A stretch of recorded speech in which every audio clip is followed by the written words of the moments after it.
I never want to wear a Dodger hat in my entire life. This one's signed by Madison Bumgarner, and today we're talking about Dodger stuff. Let's get into it.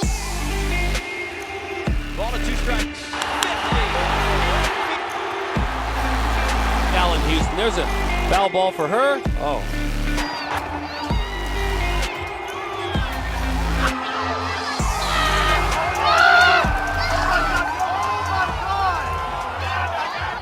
Welcome back to Touch and Base Podcast. Like at the end, if you feel charitable, subscribe if you like baseball just in general, and join everybody in the discussion below over this topic. It's going to get a little weird. Entitlement in this country has now come to baseball, not from the players, but the fans. And of course, it has become the main subject of one of the greatest moments in baseball history. On September 19th, 2024, Shohei Ohtani hit his 50th home run, officially becoming the first ever to hit 50 home runs and steal 50 bags in a season.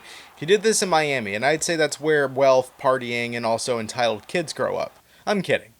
Kinda. About a day after Shohei hit his milestone blast, the talk about the fan who got the ball was not going to give the ball back, but instead probably sell it on eBay when it happened to be selling it on Goldin. I don't blame this guy. Why give back something that can and will bring you wealth that you can't achieve in everyday life? It's an amazing moment for anyone, and it's like hitting the lottery. But of course, almost 3 weeks later, it still hasn't sold and it's waiting to be purchased, but I think it's being held up for one reason. Why? Because of an 18-year-old kid. Yes, I said kid, because he's acting like a child. The 18-year-old, who I won't say his name because I don't want to stoop to his level, is suing the man who had the ball for stealing it from him by ripping it out of his hands.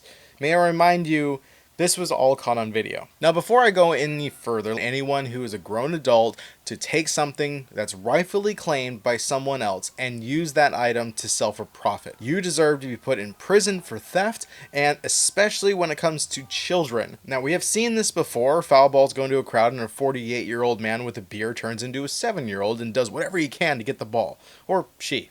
Whatever.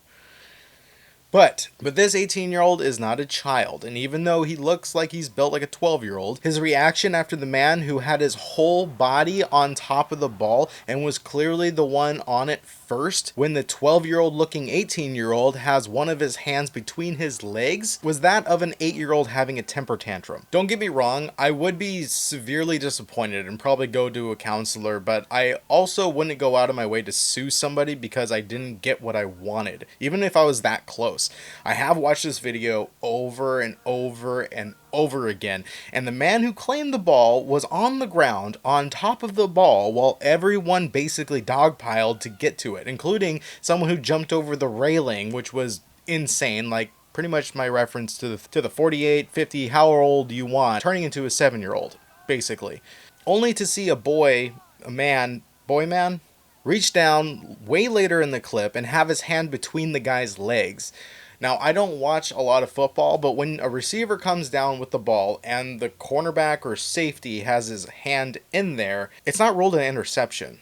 Now, as I read recently, in fact, a news article came out today, and I'm going off of this specifically. There is a second fan who's filing a lawsuit against that guy who sold that ball at auction through Goldin. In fact, he's not only suing him, he's also suing Goldin. You can't make this shit up. The bidding for the baseball through Goldin auctions was currently at $1.464 million, so it's still up for auction. Because of the ruling related to the kids lawsuit, the ball can't be formally sold until the hearing, which is scheduled on October 10th. This new person, who is an adult, is suing, saying that he firmly and completely grabbed the ball in his left hand while it was on the ground, successfully obtaining the possession of the 50-50 ball. The suit goes on to say that an unknown fan wrongfully jumped over the railing, the person I mentioned, onto the plaintiff and the plaintiff's arm and attacked the plaintiff, you can see in the video, he wasn't attacking him, causing the 50-50 ball to come loose and roll into the hands of the defendant, which is Belansky, who is the one who has it up for auction on Goldin. This guy, Davidov, or whatever his name is seeking for $50,000 in damages. Really, bro? The first lawsuit came from the 18-year-old. It was his 18th birthday, and he said he gained possession of the ball before Belansky took it away. Part of their presentation by the 18-year-old's attorney on October 10th will be the video of Scramble for the Ball in the Stands, which is the one you're watching over and over and over and over again throughout this video, so you get a clear understanding of what we all see. Although that video, I think, is going to make him lose. I think. That's just my opinion. My other biggest issue is they say a muscular older man trapped the plaintiff's arm between his legs and wrangled the 50-50 ball. Look at the video. As you guys watch, he was down there long before he reached for that ball.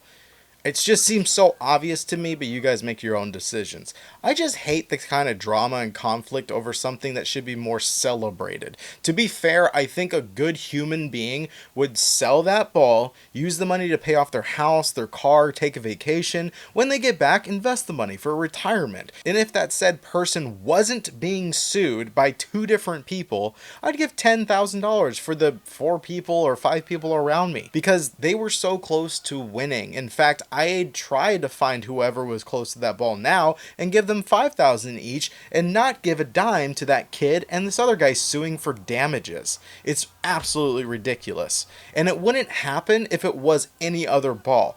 That's the biggest issue with this whole thing. Because it gets national media attention, everybody can sue each other over it. Now, this is also me being pretty petty. Why am I being petty? Because from what I can find, he isn't suing for the ball. He is suing for the value. And that tells me that the moment is not being chased. He is chasing the green. And also, as a baseball fan, unless I desperately need it, that ball would sit in a bulletproof safe on display or put in a museum, not for sale or donated. It's still mine, but it would be there for the world to see. This is Shohei's legacy, but we seem to be blinded by money of the sport, and it's sad and disappointing. What would you do? Later.